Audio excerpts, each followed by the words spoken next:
Yo, what's going on? It's Terrell, Hall of Fame, D-Line, tbkc, and all that sweet, beautiful, wonderful shit. Aching. It's rough when you get going with jiu-jitsu, boy. Woo. Well, you ain't used to it anyway. Perform well, but you feel it later. Anyway, the topic of the classic. Classic. My view on the classic is this. The classic class is not necessary. I've said this for a while, and I know some will agree and some will disagree very, very strongly. But the truth of the matter when it comes to the classic class is this. It's flawed in a lot of ways because they want to just say a dog is a classic. Is it a classic pocket? Is it a classic standard? Is it a classic XL?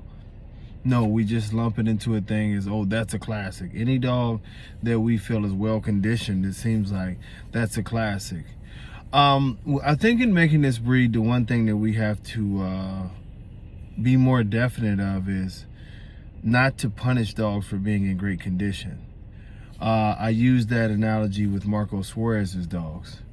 So a lot of Marco's dogs will not carry a abnormal amount of mass.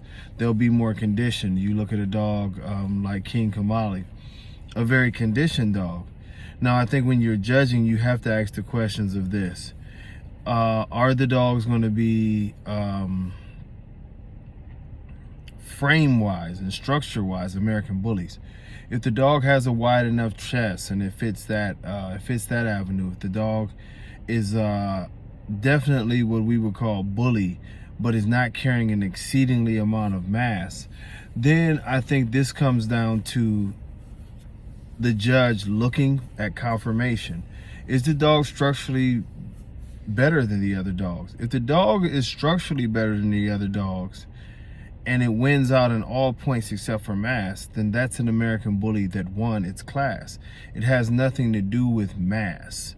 I think we've lost the breed a lot with our obsession for mass. Even hearing some idiots talk about pick mass over structure. No, I'm more of a stickler on the structure. I really do believe that there should only be the pocket class. There should only be the standard class, which are breeds and excuse me, in my opinion, they're breeds, you know. There should only be the XL breed and possibly the double XL breed. But I do not believe that we should be doing anything, and I mean anything, as far as classic, and having the same height of dogs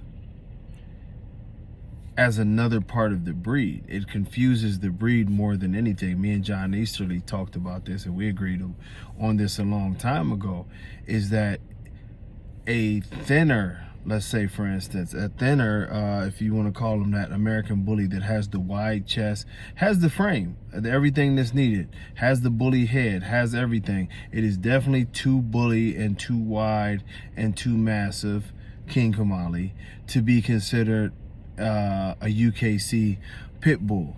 Well, this is an American bully, you know what I mean?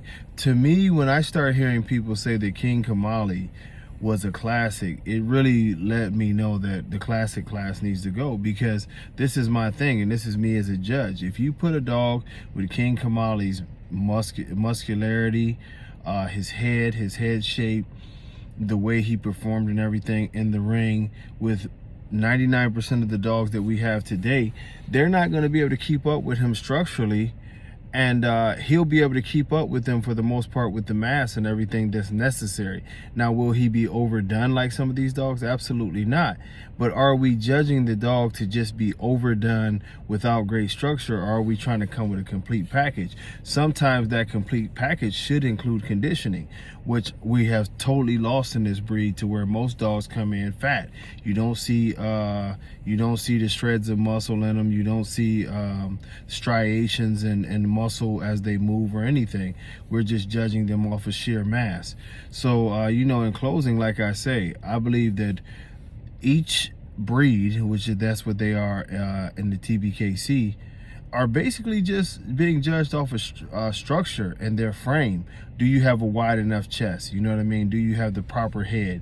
Do you have, you know, the right proportions throughout the rest of the body? And if a dog comes in and he's a little leaner, shredded to the max, has all the components that qualify him as an American bully, the only way that he can be punished for being less massive would be if a dog can match him in every other quality, and then at the end the dog would get the nod for having a little more mass on the frame, which is desirable. We're not saying that a little more mass is not desirable, but I do not see this, you know, definitely not disqualifying a dog if he has enough mass, if he has great conditioning, if he has great structure, if he's showing well, and you want me to pick a dog that is less than him on every other category, but because he has mass. This is one of the things that I think they have used the classic as a phrase and as a term to dump dogs as they try to push away the great health and structure of our dogs. And I'm totally fine without having a classic class.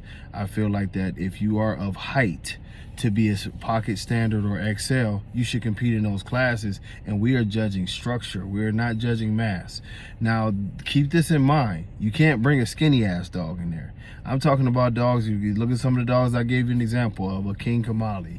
You know what I mean? You have to have muscle. He has more than enough muscle. You have to qualify as being a bully. But I do not believe in reverting back to pushing very, very good dogs into this class that really, it's been the trash can class when y'all want to say that the dogs are not good enough to be bullies. We need to make a change in that, and I think we probably will, you know. Dogs have to get back where our first premise, our only premise, is structure. But until next time, God bless y'all. Much love. Peace.